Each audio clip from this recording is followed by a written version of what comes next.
Tumekamilisha shughuli ya kupitisha muswada wa Finance Bill 2026. Mimi nimepinga mswada huo, nimevote no katika bunge leo pamoja na wenzangu waheshimiwa 44. Lakini tukalemewa na wabunge wa upande wa serikali 122 ambao walipiga kura kuunga mswada huo.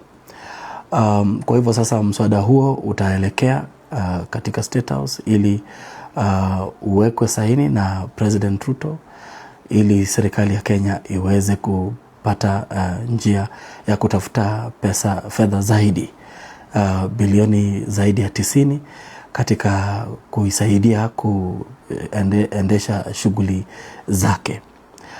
Mimi nimepinga Finance Bill kutokana na kwamba gharama ya maisha imekuwa juu.